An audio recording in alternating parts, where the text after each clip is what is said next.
Hi, this is Ryan Otley. I'm artist of Invincible. You are drawing. No, you are drawing. I'm drawing. Yeah. But yeah, we're watching 9.9 Comics with these two guys. Yeah.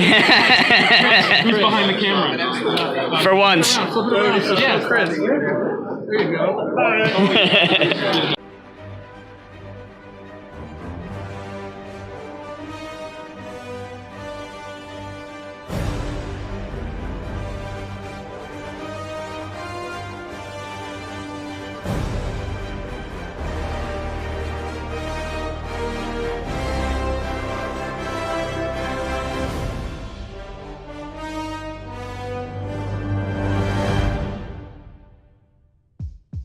Hi, welcome to 9.9 Comics with Chris and Kyle.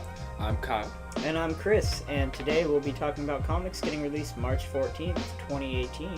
Right, and just wanted to say the reason why we did not have a episode last week is because there's technical difficulties with our editing environment. We're getting that fixed.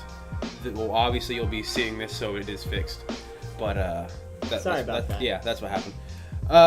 So getting into starting off is Marvel Comics with their release of New Mutants Dead Souls #1. A little about that. They aren't just the X-Men in training anymore. The New Mutants are launching themselves headfirst into some of the creepiest corners of the Marvel Universe, going on the missions no one else will. But does the team know that they what they are really hunting for, and what are they willing to do to get it? The enigmatic Magic will lead her team of Wolfsbane, Richter, Boom Boom, and Strong Guy, and bring them face to face with paranormal threats that they may not be prepared for, and that might stop it, and that might just tear them apart. Rising Star writer Matthew Rosenberg teams up with future superstars Adam Gorham and Michael Garland to bring you the next chapter in the lives of Marvel's underdog team. Welcome to the new class of New Mutants. Hope you make it out alive.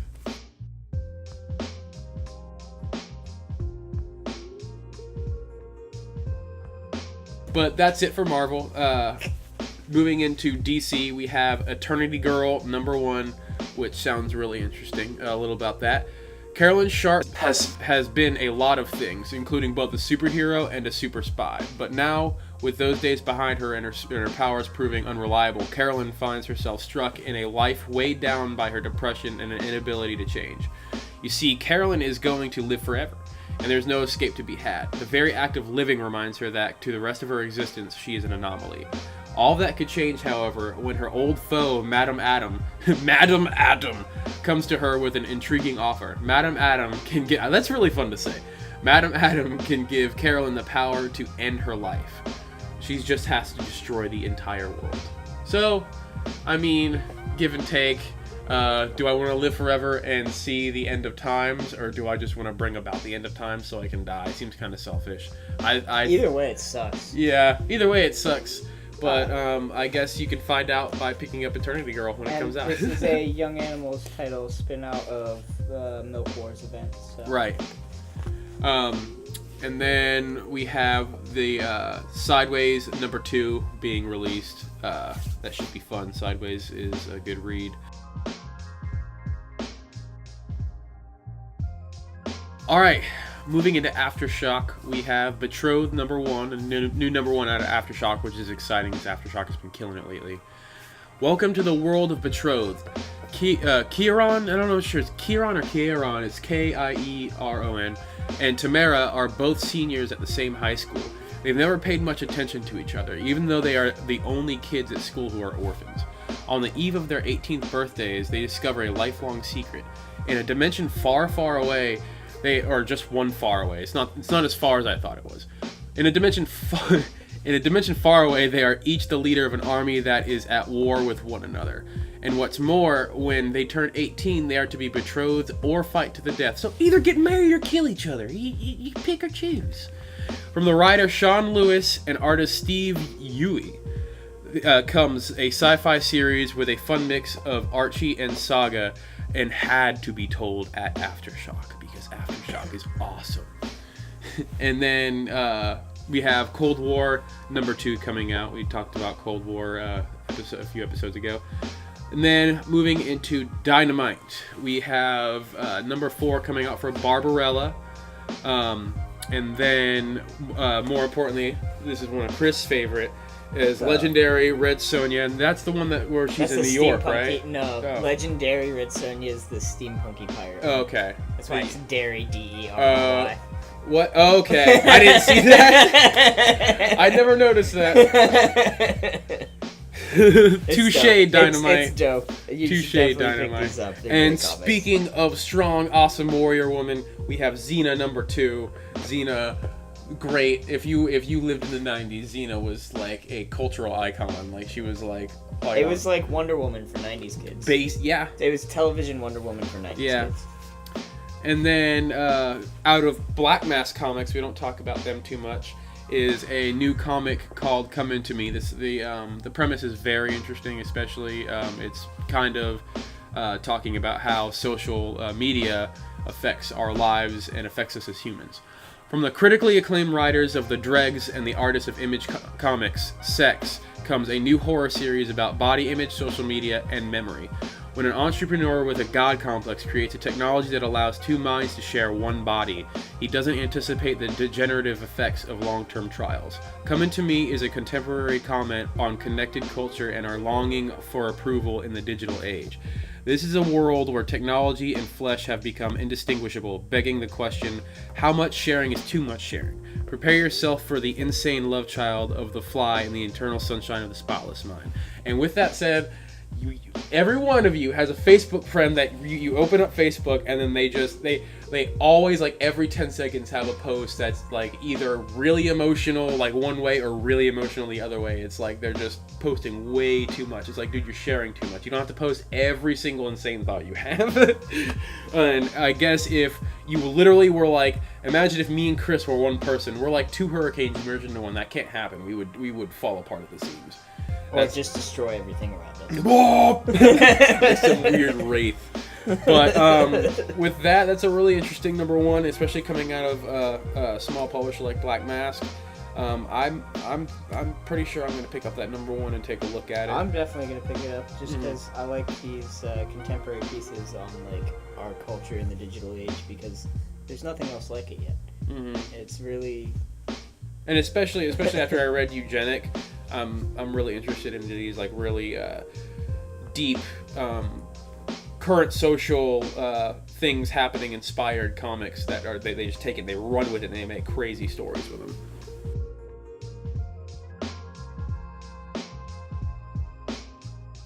So coming back in, I'm gonna start off with Dark Horse. We have Neil Gaiman, American Gods, My Einzel, #1. I think I said that right. I might have said it wrong. I think you said it right. Yeah. I vote you. So we aren't going to go into too much detail about it.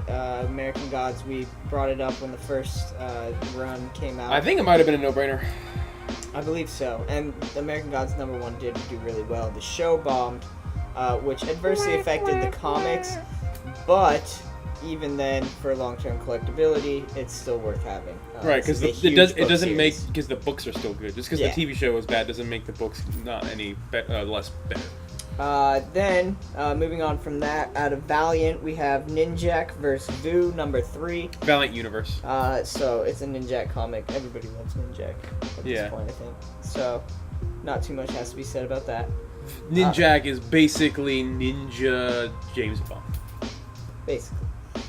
Moving on from there, into IDW, we have a new #1, October Faction, Supernatural Dreams.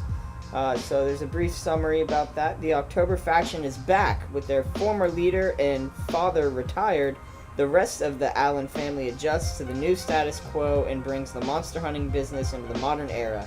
But a sinister and powerful new evil stirs, one that could tear the family apart. Sounds fun. So, sounds like a Van Helsing. It sounds like supernatural because it's called October Faction Supernatural Dreams, and it's like their a family of He's monster on a hunters. supernatural. Oh, dude, I've been now. watching Supernatural so hardcore. Not that there's anything wrong with that. No, because it's a fun show.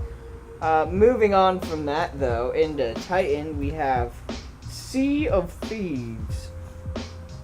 So, summary for this one, Sea of Thieves #1. It is a new #1 out of Titan. Summary is a gripping, uproarious, and treacherous pirate adventure. I'm in, I'm sold. Two crews sail the Sea of Thieves in a race to track down ancient treasure. Along the way, they'll deal with undead hordes, devious traps, and their own bitter rivalries. But who will ultimately claim the legendary loot? Based on the shared world adventure multiplayer game from Rare, due for release early 2018 on Xbox One and Windows 10. Written by Jeremy Whitley from Princess List, Thor vs. Hulk, and illustrated by Roald Marcelius, The Incredible Hulk, and Warren Ellis's Super God. Is Sea of Thieves that free roam pirate game that's coming out? Oh, that looks so good. So that looks fun. Out of Rare too. So that's... Yeah, Rare always puts out a good game. Especially, I mean, Conker's Bad Fur Day, I believe they did Killer Instinct as well, which was a Mortal Kombat wannabe, but still good. I mean, Killer Instinct, honestly, was more like Clay Fighters, but realistic characters. Yeah. I actually have those on my Xbox One, like Killer Instinct 2. Yeah, I have the Killer Instinct downloaded on my Xbox. That's dope, I love it. Moving on from there, we're going to get into Image. Dun dun dun dun. So we have Bonehead #3 coming out. This has been doing very well, and it is the 3rd issue, so obviously you should definitely come in and pick it up. Lucky #3. That's usually out of 6 runs, 3 or 4 is usually where a key issue, something big happens, and most Image comics generally work in storylines of 6 comics. I'm going off of just the average thing that happens at Image. Going off of what we've learned from reading comics. So 3 or 4 is almost always a good issue to pick up. Then moving on to a new #1 out of Image called Dry County #1. This one takes place in Florida. Rich Tommaso is taking a short hiatus on Spy Seal and releasing a new crime series in the meantime. One set in the late 1980s of Miami that follows a young Generation Xer who plays amateur detective in order to find a missing lady he's recently fallen hard for. So he's trying to stalk his love interest is what it sounds like to me. I like it. Yeah. Amateur detective, so he's not doing it for like real. And it's basically gonna be like Grand Theft Auto Vice City, but a 80s, yeah, 80s amateur detective. It's gonna be fun.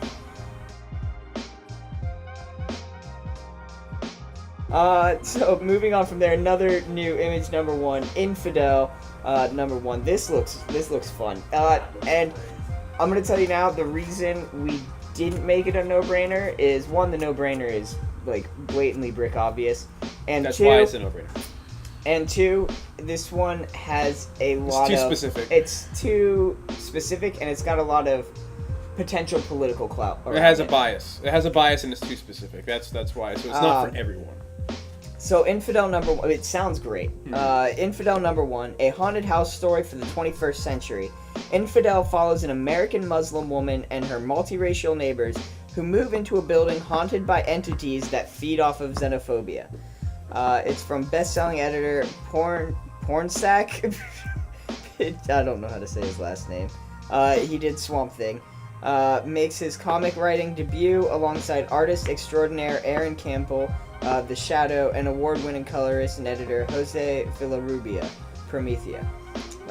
So that, it looks like it's going to be a really great comic, but because of reasons, and you'll see what the no-brainer is. And The no-brainer is. It's a no-brainer. Moving on from there, we have #1 with a bullet, #5. This is another one that's we've talked about before, and it has to do with contemporary technological society. Right. Paradiso #4 comes out. That's doing really well, and like I already said, 3 and 4s are good ideas to pick up. Slots #6 is coming out. Slots has been doing great. The entire run's been doing well. And if we learn anything from Image, this is going to be the end of a story arc, most likely. Yes. And then we also have Versus #2, and Versus was dope. Versus was really exciting. Dope. Do you know what else is dope, Christopher? But it's time for the 9.9 no-brainer. My God. You hurt my soul, Chris. That hurt. We'll leave it. I did it once. So the no-brainer this week is Avengers number 684, The Return of Bruce Banner Hulk. Except for Bruce Banner's not here, only the Hulk.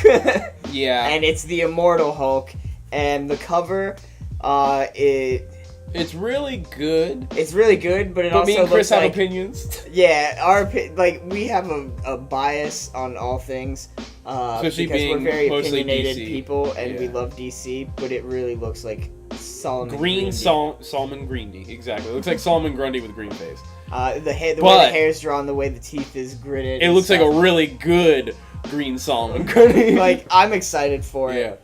And it's And going it's, to, okay, it's so gonna shake things up. Just from the track record of Avengers recently, it's just obvious. I haven't been able to get my hands on one just because they sell out the moment the doors open, and also because order issues. But for the most part, it's we're in the middle of a point in Marvel's life right now where it's really important to invest in them because they are actually making good moves, and you want to reward those good moves with the ramp up to the Infinity War, with their move to bring in Donny Cates and to bump out Bendis. No knock to Bendis, but it's a change. It's not necessarily Bendis is bad. Get rid of Bendis. We need Bendis something is new. a great writer, but Right. he'd been doing certain titles for so long, the storylines started getting very convoluted. Right, and that's because not his he was doing fault. certain titles, Right. but he was also still running the rest of the stories. Trying Right, to you keep can it all only, together. he's a human. You can only do so much, which is not. Which I think it's a good move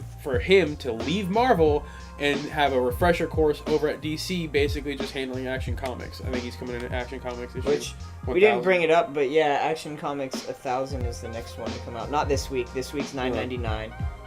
But the next one is their 1000th issue. So Right, That's gonna be a big in a couple deal. weeks. Yeah, 2 weeks, I believe, from this coming Wednesday. I believe Action is bi-weekly, right? Yeah, so 2 weeks from this coming Wednesday. So that's a big one to look out for. We'll be reminding you in a video. Right. But Yeah, one of these videos.